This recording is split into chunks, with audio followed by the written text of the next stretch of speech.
DMF कर्मचारी हैं। हम लोगों का रिन्यूअल 2 साल से हो रहा था, जो कि इस साल नहीं किया जा रहा है। कलेक्टर सर को भी हम लोगों ने ज्ञापन सौंपा था, कोई सुनवाई नहीं हो रही है। और हम जब यहाँ पे आते हैं कलेक्टर सर से मिलने के लिए, तो कलेक्टर सर हमको यही कहते हैं कि होगा और बजट नहीं है बोल करके हवाला देकर हमको यही बोल दिया जाता है। तो हम लोग यहाँ से फिर चले जाते हैं। लेकिन अगर ये मांग पूरा नहीं होगा तो फिर से हम लोग आंदोलन करेंगे। और हमारे साथ 46 कर्मचारी हैं, लैब टेक्नीशियन विथ एनएम बहनें हैं। और हमारी मांग में कोई सुनवाई नहीं हो रहा है। हम लोग आए दिन हम लोग कलेक्टर का चक्कर काटते रहते हैं, कलेक्ट्रेट ऑफिस का, और सीएमओ ऑफिस भी जाते हैं। हमारी मांगे ये है कि हमको फिर से रिन्यूअल किया जाए डीएमएफ में। आज छत्तीसगढ़ प्रदेश स्वास्थ्य जीवनदीप कर्मचारी कल्याण महासंघ अपनी 2 सूत्री मांगों को लेकर ध्यान आकर्षण रैली निकाला गया है। सीएमओ साहब और कलेक्टर महोदय को ज्ञापन दिया गया है।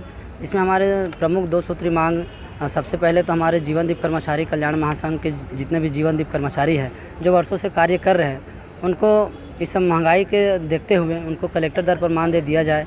साथ ही साथ अभी जो डीएमएफ कर्मचारी को निकाला गया है उसको बहाल किया जाए। साथ उसके बाद जो अभी नियमित भर्ती किया जा रहा है सरकार के द्वारा, मैं सरकार से यही दरख्वास्त करता हूँ और निवेदन करता हूँ कि जितने भी अनियमित कर्मचारी हैं उनको पहले नियमित किया जाए, और जिसके बाद जो रिक्त पद बचता है उसके बाद में वैकेंसी निकाला जाए, विज्ञापन निकाला जाए।